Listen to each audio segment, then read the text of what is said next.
Hello and welcome to the final session in facilitator training. As you're aware, throughout the course we have been doing some reflective work and encouraging a whole campus approach to a healthy campus. So for this session I thought I would in essence recap a little bit, but also share with you some of my personal reflections. So first of all, let me speak about what motivates me to be here.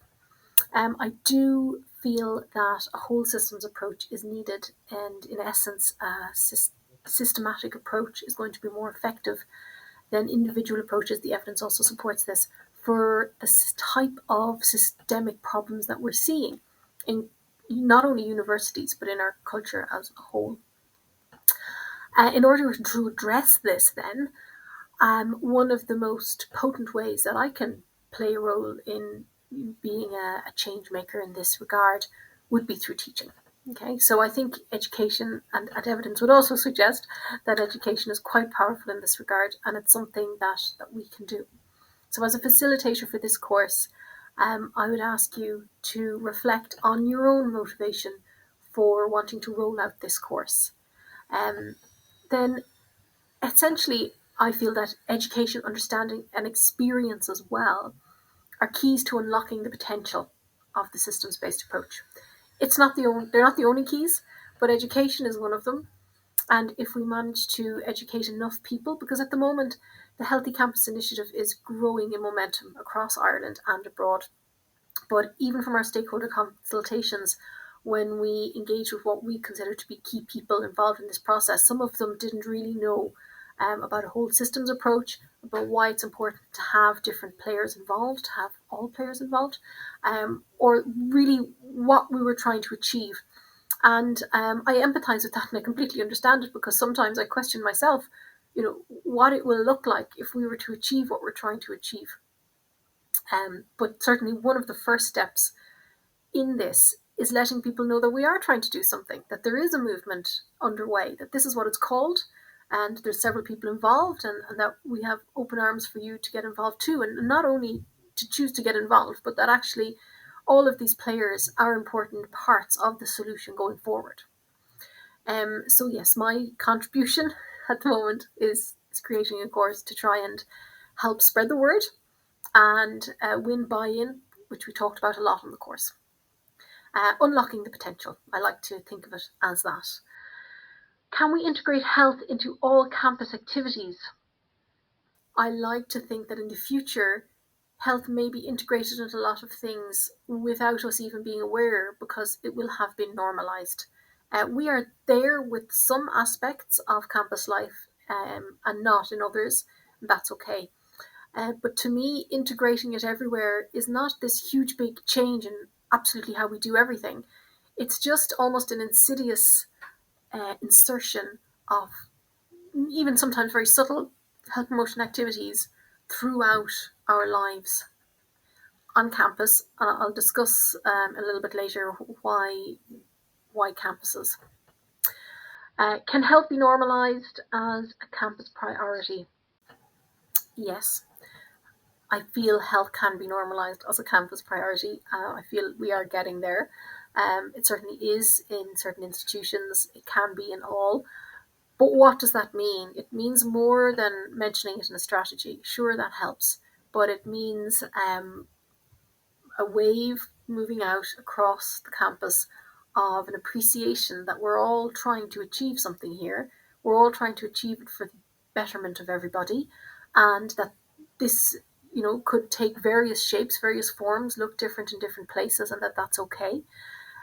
So what does it look like? It doesn't look like one thing. I would like to think it feels more similar across campuses than it looks, in so much as it feels like a healthy population, an empowered population, a content population. And that goes for staff, students, and community. But as I said, it is more than a mention in a strategy. It is about the implementation. It is about seeing that through.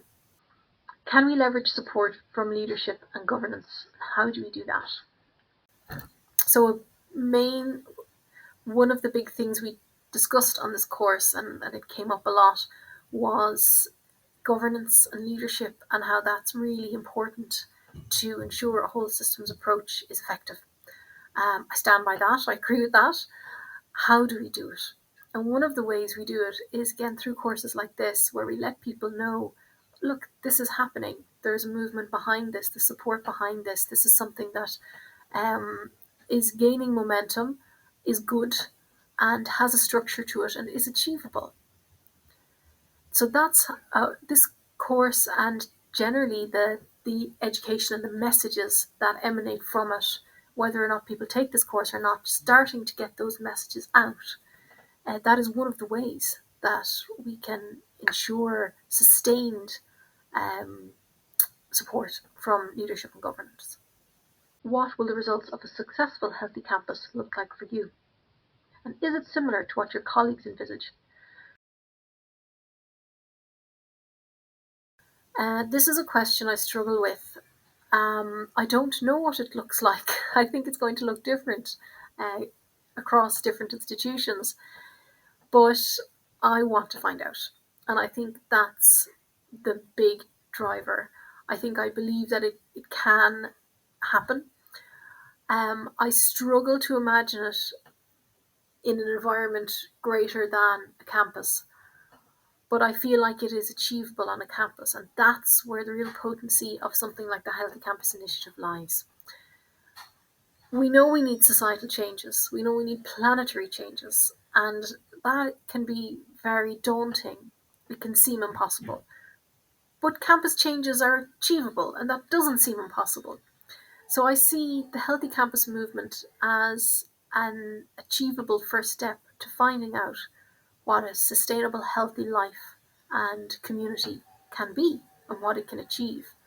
And that really gives me hope and gives me drive. I think let's try and do it on this small scale. Let's try and show that it can work.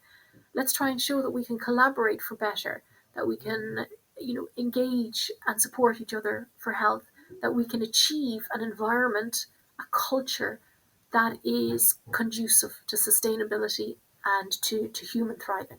And if we can do that on a small scale, why can't we do it on a larger scale? So that's one of my personal driving factors, and that goes back to what I mentioned earlier, that we talk about why on a campus. One of the main drivers for me is that I feel like if we can achieve this on a campus, it will give us impetus to think bigger and broader. Can we engage and empower all facets of campus? Again, I think this is possible. People will play different roles, do different things. But it's not so much even in the question being, can everybody help with the Healthy Campus Initiative? It's also, can we provide a healthy campus for everyone? So can we support our nature, our flora and fauna, as well as supporting our staff, our professional staff, academic staff, contract staff,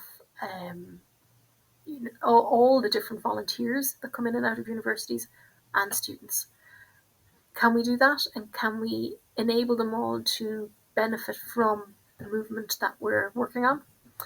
I believe so. I think that's inevitable. That's one of the brilliant things about this. If it is a whole systems approach, it's going to be something that everybody benefits from. So isn't that wonderful? So to try and get those benefits to play out in reality, yeah, we do need to embed ourselves in several different facets in as many as we can.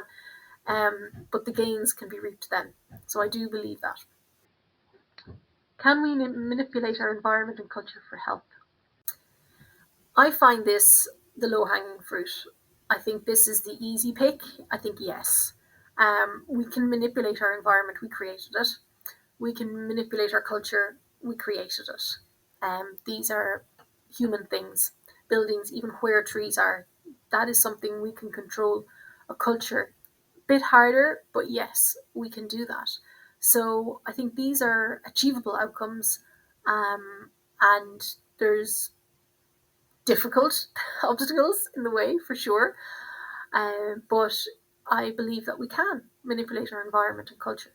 The environment can be seen as more of capital initiatives. It can require a lot of resources. I'll acknowledge that. Changing culture is perhaps, despite the fact that it may not take as much high capital resources, I would consider this to be the harder one. They're not mutually exclusive. They are interlinked. Sometimes we say, happy environment will increase the happy culture and gratitude of the people working there, etc. And that is true. How do we evaluate our work? This one is harder. Obviously, we can do surveys, try and do longitudinal surveys as initiatives are rolled out to see, are we getting closer to reduced levels of substance abuse, reduced smoking, increased levels of content and happiness, obviously academic grades as well, and they're easy to capture in an academic environment. So we can evaluate this, but it is difficult. It is difficult. There are so many moving parts. I don't think that should discourage us from trying, but it is obviously going to be considered with the caveat that it is a complex system, and complex systems are not necessarily the easiest to evaluate. There are going to be moving parts. There's going to be something that happens. Okay, you're going around evaluating something, thinking you've accounted for all confounders, and then something like a pandemic happens. So this can happen, or an economic crash, and there's so many things when you're trying to collect data over a long period of time that can skew and alter things, but it's no less important to do it. So that is probably the one question that I would struggle with most. The good thing about it is that I'm part of a team, so there's a lot more people out there on this course and beyond this course who can pick up where I feel I may have weakness. And that's a whole systems approach. That's just a nugget of an example of the ethos of something like this. So I hope those reflections give you some food for thought. I would love to hear your opinions on all of these questions, and we can discuss them in our webinar. But for now, I'll leave you to reflect. What motivates you to be here? Can we integrate health into all campus activities? Can health be normalised as a campus priority? Can we leverage support from leadership and governance, and how? And most interesting one, what will the results of a successful healthy campus look like for you? Is it going to look a lot different to the campus you have now, or is it going to look and feel similar with slight tweaks? But also, is it similar to what your colleagues envisage? So if we don't all envisage the same thing, that's going to be more difficult to achieve. Can we engage and empower all facets of campus? Can we manipulate our environment and culture? And how do we evaluate our work? So this is just one snapshot of me today, talking about and thinking about these questions, reflecting on the greater process and my small place in it. I invite you to do the same, and I look forward to our discussions.